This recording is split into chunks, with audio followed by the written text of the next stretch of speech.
6 babies are dead and 300,000 more are suffering health problems in China, all because they drank milk. In September, Beijing admitted that some 24 manufacturers of infant drinks have been padding their product with an industrial chemical, melamine. And this is not the first health crisis originating in China. Poisonous toothpaste, tainted seafood, insecticide-laced dumplings, and toxic paint on toys have all caused scares across the world. I'm Taimur Nabili, and on this edition of 101 East, we ask, does the label "Made in China" really mean buyer beware?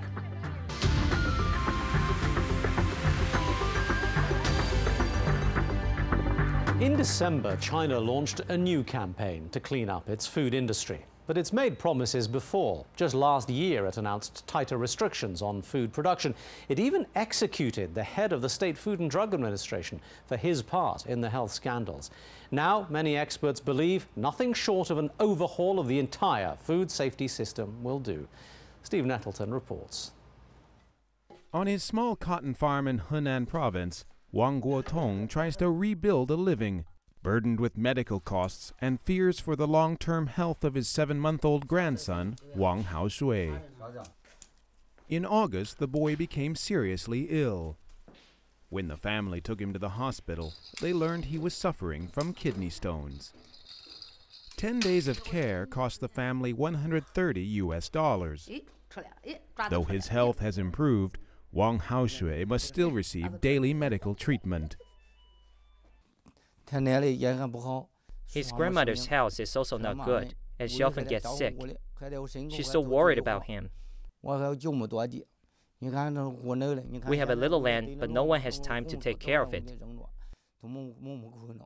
But I don't care about the land.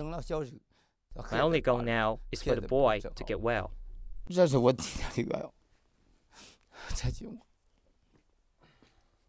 Wang Haoshui is one of more than 300,000 infants across China who have fallen ill after drinking contaminated milk powder. As many as 6 babies have died, and nearly 1,000 are still hospitalized. The milk powder was tainted with an industrial chemical, melamine, which can register artificially high levels of protein in nutrition tests. Wang's family wants to sue the milk formula producer, ZHOU, to cover the costs of his treatment. We have thought about getting a lawyer, but in the countryside, we don't know much about the law, and we can't afford the lawyer fees. I don't have a steady income, so I don't have money to hire a lawyer. But even those with legal help are finding it a challenge just to get into the courtroom, with Chinese courts reluctant to accept cases against ZHOU and other milk producers. Zhou Shifeng is part of a team of 100 lawyers from around China who are joining forces to win compensation for victims of the melamine scandal. He believes it's only a matter of time before the lawsuits go to trial. Why did the ZHOU scandal happen? The law in China gives civilians the right to fight against such things to protect themselves, but unfortunately the law is not well implemented. In many situations, injustice can win. The central government should rapidly take urgent measures to protect implementation of the law, including encouraging and protecting civilians who fight against criminals. We should heavily punish people who produce or sell fake products. In recent weeks, melamine has been discovered not only in milk, but in eggs, pizza dough, even biscuits. The scandal has shaken international confidence in Chinese brands and prompted many Chinese to reconsider buying products they always believed were safe. The crisis also raises questions about the effectiveness of China's food safety system. A recent United Nations report criticized the current system as too fragmented and lacking the resources to oversee the 450,000 different food enterprises in China, the vast majority of which have 10 or fewer employees. Critics are calling for changes to China's entire food production chain. Supervision over the first and final stage of the food chain is weak.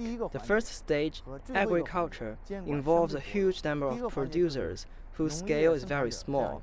The lowest supervision department comes at the county level. It's mainly focused on economics and technology, not much on food safety. So, this can lead to the abuse of pesticides, fertilizers, and plant hormones. There is also a problem in the final stage. When the consumer takes the product home, China does not have a system to provide information on how to properly handle and prepare the food as developed countries do. The Chinese government has pledged to revise its food safety laws. In late November, it announced a range of new measures designed to restructure the dairy industry and strengthen testing standards. For some dairy companies, the crisis has triggered a boost in sales. HARBIN HUIJIABEI Dairy in China's northeast is one of China's biggest milk exporters and also produces milk powder for the domestic market. After its products were certified melamine-free by the government, international demand shot up 100%. HUIJIABEI says its quality control begins at the dairy and extends to the factory storeroom. HUIJIABEI's president, YINGZE, says China's exploding growth and tight profit margins may have led some companies to cheat. People involved in the melamine scandal might not have been aware of the harm they would cause. For them, profit was their first pursuit. The dairy industry has developed so rapidly in the last decade that it's even exceeded the growth rate of cows. So it is inevitable for some people to do bad things. I believe they're just a minority. However, it has led to catastrophic consequences in the food industry and taught the Chinese government, companies, and consumers a lesson. After this incident, the chances of such scandal happening in China will be really remote. Consumers around the world will be hoping he is right. Well, joining me for this week's discussion are, in Beijing, Zhang Bo, Assistant Director of the Public Health Communication Institute at Tsinghua University. In Hong Kong, journalist and author ALEXANDRA, and here with me in our Kuala Lumpur studio, Joseph Cheng, Professor of Political Science from City University of Hong Kong. Thank you all very much indeed for being with us today. Joseph Cheng, let me begin with you. The scope of this problem is much greater, surely, than the health of the people who've been affected so far. For you, what are the significant ramifications of what's going on in China's food industry? Well, obviously, the central government is very concerned. The foreign ministry, as well as the foreign trade establishment, they are serious about the issue. They understand the damages done to China's image in general and to China's exports in general. But of course, you have the issue of rampant corruption. And given the fact that many enterprises can use bribery to get through the tests, especially at the local level, then there is always this temptation not to observe food safety standards. I think one has to be aware also that in China, the media have not been encouraged to expose the darker sides of the society. So the media usually are discouraged from reporting such cases. And I think this is a very bad thing. And at the same time, the local legislatures, the People's Congress system, again, has not been encouraged to do a good job in monitoring the work of the governments. And in general, there's also a decline in moral standards in China. People are eager to make quick money. People neglect good corporate governance and so on. So a failure of government in terms of corruption, a failure of policing, a failure of personal morality, and a failure of the media to act as a watchdog in all of this. Zhang Bo, the Beijing government has announced that it is going to launch this campaign to attack the problem. Is it going to address the issues that Joseph Cheng has brought up? Is it enough? I want to say that deeper understanding is needed for the public to wholly understand this issue. And I think as the situation is concerned, I want to tell you that, now the Ministry of Health has already begun to discuss about how to compensate all those infants that are affected. And I think, these kind of spokesperson system that is established, that would definitely help the Chinese ministries and government to be more transparent. And I think the Chinese people can be more confident about the government in the future.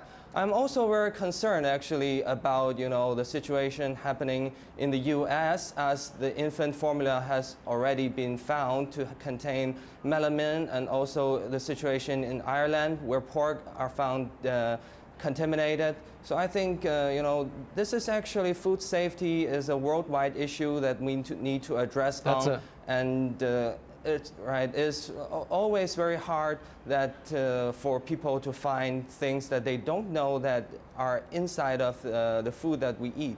So this is actually a very difficult task for both China and other governments. That's a fair point. Let's stick though for a moment with China if we could. Alexandra, Harney, let me come to you.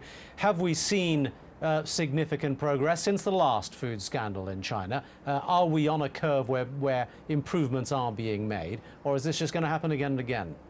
We just saw another announcement about a 4-month crackdown, another campaign on, cracking down on these food production centers, getting rid of unauthorized additives. So clearly, this is on the agenda in Beijing. The problem is, as your other guests and the video explained, this is a huge problem. And it is a hugely fragmented industry.